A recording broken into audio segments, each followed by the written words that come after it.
Hey, I'm Ella. Let me take you back a bit to where it all began. Life's always been me and my mom, Trina, a dynamic duo since as far back as I can remember. My dad, well, he left us when I was just a little one. I barely have any memories of him, and the few that I do have are kind of hazy. Growing up, it was always just the two of us against the world. We were not rich, but my mom worked her tail off to make sure we had a roof over our heads and food on the table. It was a small apartment in a quiet neighborhood, and I loved it. I never really knew what it felt like to have a fatherly presence around. My mom was my hero. After high school, I decided to stick around and go to the local community college, mainly because I could not bear the thought of leaving my mom all alone. She had done so much for me, and it felt like the least I could do to stay close by. I was not really sure what I wanted to do with my life, but I figured I'd figure that out along the way. Life was not glamorous, but it was comfortable and it was ours. Things were chugging along pretty well for us, and I eventually got a job and soon became the manager of a local bookstore. It was not the most thrilling job, but it helped pay the bills, and I had a thing for books, so it felt like a good fit. My mom was over the moon when I started bringing home a paycheck. It was like a little weight had been lifted off her shoulders. And then came Peter. I met him when I was 23. It was one of those chance encounters that you never really expected to turn into something big. I was working at the bookstore when he walked in as a customer. I was busy arranging a shelf, lost in my own world, and he approached asking for a book recommendation. We got talking and things happened. So Peter and I hit it off really well. We both felt this connection that was almost electric, and everything just seemed to fall into place. Then came the day when Peter decided it was time for me to meet his mother, Donna. I had heard so much about her, both from Peter and the stories she had to share about him. I was a little nervous, of course. Peter arranged for us to have dinner at Donna's house. I wanted to make a good impression, so I bought a homemade pie, hoping it would charm her. "Oh, Ella, so lovely to finally meet you. You brought pie. How charming." "Thanks, Donna. I thought you might enjoy it." "Mom, Ella's a fantastic baker. You will love it." "Well, let's hope it tastes as good as it looks." "Well, I have been wanting to meet Peter's family for a long time."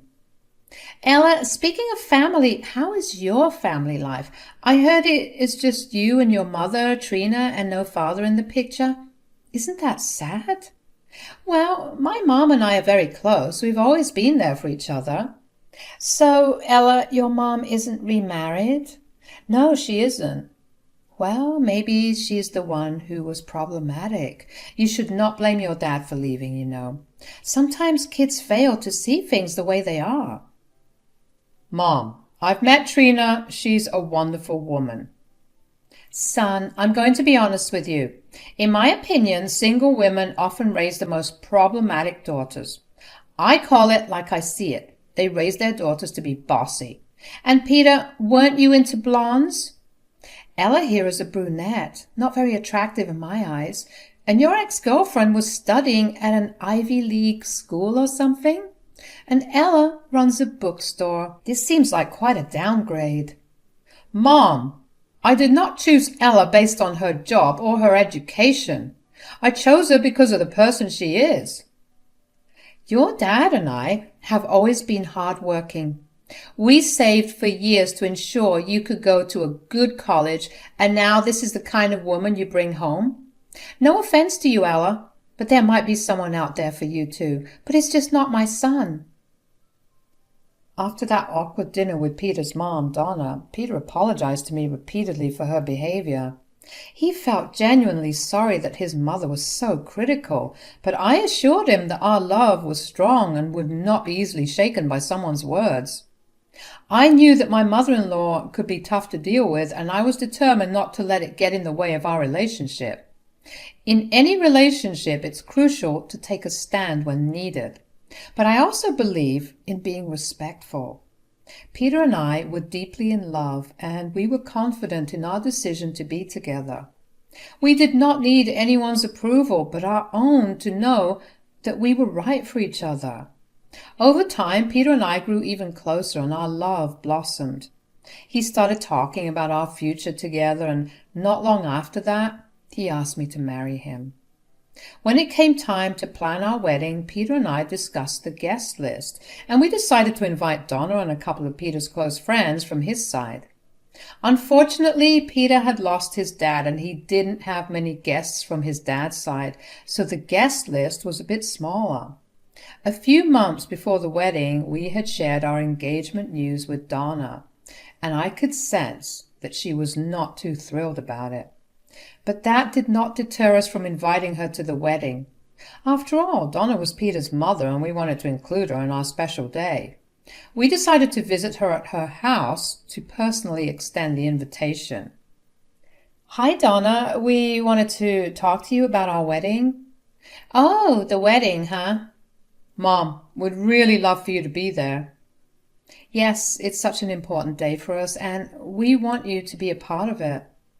"Well, isn't that sweet? But honestly, I've got other things to do. Ella, sweetie, you don't really know what you're getting into with my son." "Mom, please. Ella's amazing and I love her, and I want you to see that. You are my mom. You seriously wouldn't miss my wedding, would you?"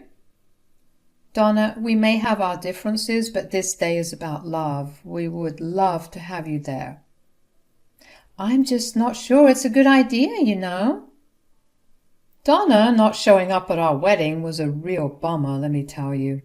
We made every effort to get her there and called her a bunch of times, but she could not be bothered. Peter's friends and family were all there, and we could see the disappointment in his eyes. He tried to keep his spirits up, but it was clear that his mom's absence was gnawing at him. It is tough when your spouse is feeling low, and you can't do much to lift their spirits. We decided to go ahead with the ceremony despite the whole situation. Peter said that he would not let a no-show ruin our day, even if it was his mother. Fast forward 6 months into our marriage, and Donna was still keeping her distance. It was like she made a conscious choice to pretend we didn't exist. It was tough for Peter, and I could kind of see it in his behavior, but he never blamed me. Peter's birthday rolled around, and we tried to throw a little family gathering to mark the occasion. We reached out to Donna, but she turned us down with no explanation or anything. Peter was obviously hurt by his mom skipping his birthday. I remember those weekends when I used to visit my mom regularly. It had always been just the two of us, and I felt a deep sense of responsibility towards her. I could sense Peter's desire to go and see his own mom, Donna, but he could not, and in a strange way, I felt like the blame was on me, like I was the reason he could not have that bond with his mother. The bond between a mother and her children is something truly special. I understood that, and it pained me to think that I might have unintentionally taken that away from Peter and Donna. "Peter, honey, I can't help but feel responsible for the distance between you and your mom. It's like she's avoiding you because of me." "Ella, you can't blame yourself for my mom's actions. It's her choice to be distant. She has her own reasons. But it seems like she can't accept our relationship. It's affecting you.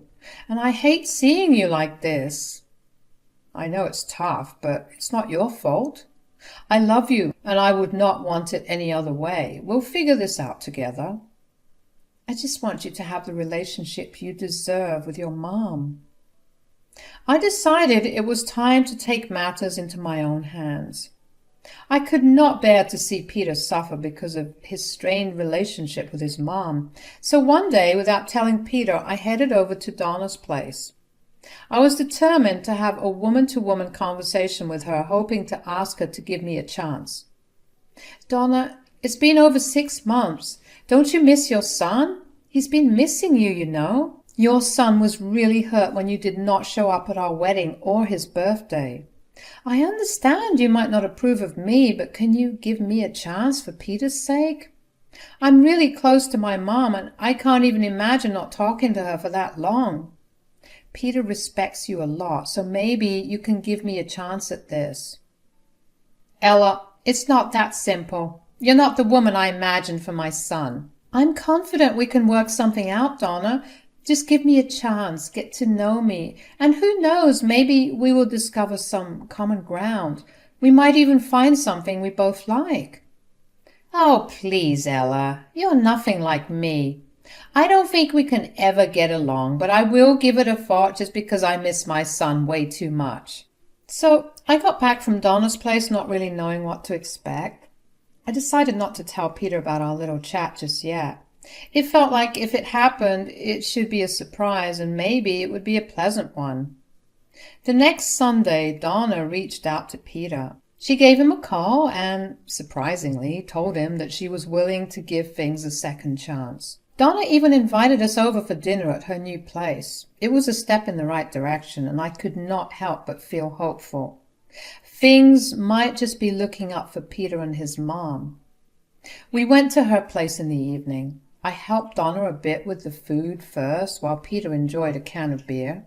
Son, I want to apologize for missing your wedding and your birthday. It was the first time I missed your birthday, and I know the wedding was a big deal. Mom, it hurt me that you were not there for the wedding. It was such an important day for me, and I really wanted you to be there. I am genuinely sorry for that. You know, I've had my reservations about Ella, but I'm willing to give this a second chance. Thanks, Mom. I hope we can have a better future. By the way, how's your mom, Ella? I visit her regularly. Well, she must be all alone now, right? Come on, Mom, let's not get at it again. I'm just saying she sounds like a crazy cat lady who can't keep a husband or a relationship. That is completely not true. She just chooses not to. I drive down with Ella to see Trina almost every weekend. She treats me like her own son. Well, it seems like you two visit her more often than you reach out to me. Mom, I tried to call you so many times, especially around the wedding, and you never picked up. It made me feel really disappointed. But I am your mom. I know you're my mom, and no one can replace that. Trina is my mother-in-law, and she's making an effort. I told her once that I liked Mexican food, and the next time we went over, she cooked a special Mexican meal for me. Even though she had no experience with it, she's a kind woman. She's a great mother-in-law, and I'm grateful for that. Well, looks like my son has different priorities now. Well, how about this? Dinner at my place every Sunday? I think we should start new traditions. Well, that sounds great, Donna.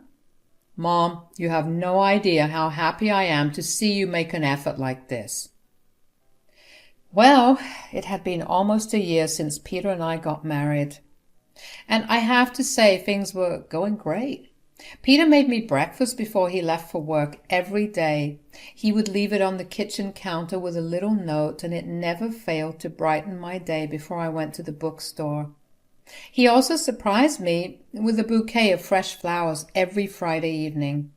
It became our tradition, and the sight of those beautiful blooms in our home brought a smile to my face. Also, despite the rocky start with Donna, Peter's mom, she gradually started warming up to me.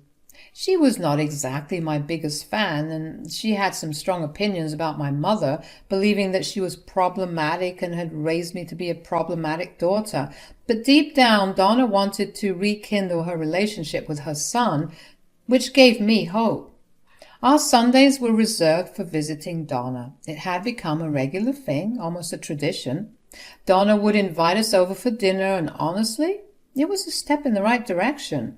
I could not help but feel that maybe, just maybe, we could all grow closer as a family. It was just a regular Sunday, and we were all geared up to head over to Donna's place. But that day took a sharp turn when my phone rang with some alarming news. It was the hospital on the line, and the news was not good.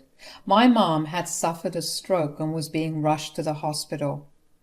I told Peter, and he immediately sent a text to Donna explaining the situation and apologizing for our absence. There was no way we could make it to her place. I could not bear the thought of not being there for my mom when she needed us the most. So off we went to the hospital, and those hours of waiting and worrying felt like an eternity. Fortunately, it turned out to be a mini stroke. Still, it was scary, and it could have been much worse. My mom's a tough cookie, and she was on the mend. For the next few days, I stuck by my mom's side, taking some time off from the bookstore to look after her. Peter would drive down every couple of days to check on us. His concern for Trina was evident, and it meant the world to me. My mom's health gradually improved, and that was a relief like no other. In the evening, when we returned home, I found myself feeling drained, both emotionally and physically. I had not even had a moment to process everything that had happened. And then the doorbell rang. It was Donna. "Well, I have not seen you guys in a while." "Mom, like I told you, Trina had a mini stroke." "I've been trying to mend things with you. I even let Ella into my house, even though I had my issues with her. But it has been almost 2 weeks. You could not even manage to show up at my house once." "Donna, it was a serious situation. My mom was at the hospital. She had a mini stroke. I was so scared. I could have lost her. I needed my husband there, and it's not like we've stopped coming over to your place or something. We just needed some time. Maybe I've been overthinking about things, but anyway. Will it be fine with you, Ella, if I use your car tomorrow?" "Yeah, of course." "My car broke down, and I need to go somewhere very important to meet this friend of mine." "Of course, you can. I have some more leaves from the bookstore, so I'll be staying at home anyway. Peter has his own car, and I don't think I'll be using mine." "You are a lifesaver." Later that night, Peter brought up the topic of Donna's broken-down car. He told me that it had reminded him of how long it had been since he had sent his own car for maintenance. "Hey, how about you drop me at Mama's house in your car before going to work? We can also make a stop and give Donna my car keys. She can use it and drop it off whenever she wants. Then, on your way back in the evening, you can pick me up from my Mama's house again." "Sure, sounds great. On the way back, we can even stop at the maintenance center to drop my car there and get an Uber from there to home." The next day, we followed our plan precisely. Peter dropped me off at my mom's house on his way to work, and before that, we stopped by Donna's place to give her the keys to my car. "Hey, Donna, here are the keys. You can use my car and drop it back at my place. I'm heading to my mom's house, and the car is in our driveway." "I won't be needing it for much time, just some hours. I'll drop it off at your place before you get back home." I had a great time visiting my mom. I cooked for her like in the old times, and we watched our favorite reality show. When Peter picked me up on his way back from work, we went to the maintenance center. Peter left his car there, and we took an Uber home. When we got there, my car was standing in the driveway, and we figured that Donna must have dropped it off after she used it. The next day, he took my car to his office, and something very terrible happened. I received that dreaded call from the hospital. At first, my heart skipped a beat, and I thought it might be about my mom. But then the voice on the other end mentioned Peter's name, and I felt like my world was crashing down. The hospital explained that Peter had been in a car accident, and I could feel the panic rising within me. I rushed to the hospital as fast as I could. When I arrived, I was relieved to see that the accident, while frightening, had not been as catastrophic as it could have been. Peter's head was safe, and he had no major injuries, just a few broken bones. I called Donna to let her know about her son's accident. I was in the hospital room, sitting beside Peter's bed. He was still unconscious, and I was anxiously waiting for him to wake up. I held his hand, hoping for any sign of improvement. That is when Donna walked into the room. "What the hell, Ella? Look what you did to my son! All of this is your fault!" "How can this be my fault?"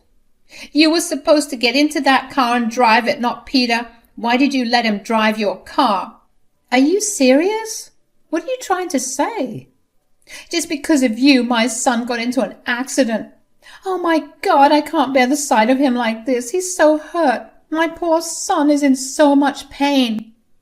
Wait, Donna, what did you say? What do you mean I was supposed to get into the car? Yes, you and your mother, taking Peter away from me. We were finally getting close again, and then your stupid mom had that stroke and my son stood me up to go and see that woman. I never liked you, Ella. You are a terrible girl. Peter deserves better. I tried to tolerate you for his sake, but your mom, she's trying to steal my son too. It's not just you. Did you think I was blind to your attempts to take him away from me? She's alone. She can't have a family and keep a man, so she's trying to steal mine. You started this, Ella. I thought it would end with you. So I may or may not have arranged for someone to mess with your car. But now, look what you've done, dragging my son into this mess.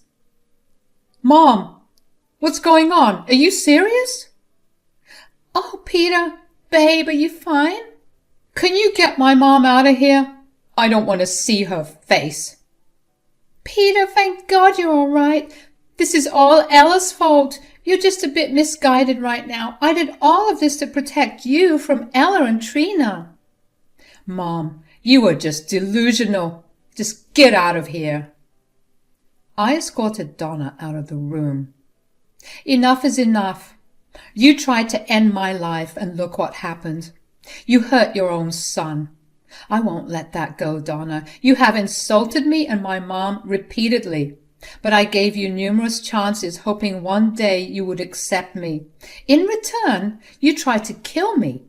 You wanted me gone, but I will ensure you face the consequences. I spent weeks at the hospital with Peter, waiting for him to heal and come home. He'd been through a terrifying car accident, and his injuries were slowly getting better. But during those long hours by his side, I couldn't forget what Donna had done. While we were still in the hospital, I called a lawyer. I knew I had to take action to make sure Donna faced the consequences of her actions. Dealing with legal stuff and police reports was a hassle, but it was necessary. Donna had to pay for attempting to hurt me. After a bunch of court stuff, Donna got sentenced to 2 years in jail for attempted murder. The gravity of her actions finally caught up with her. It's been months since the accident, and Peter is still in pain. Some of his wounds haven't fully healed, and the emotional scars run deep. He's understandably furious with his mom for what she did. During this tough time, I've been there for him every step of the way. My mom, Trina, has also been a huge help. We're doing our best to make things as smooth as possible for him, considering the circumstances. Donna might be locked away for a while, but we don't think we can ever forgive her for what she has done. Stay safe, Peter.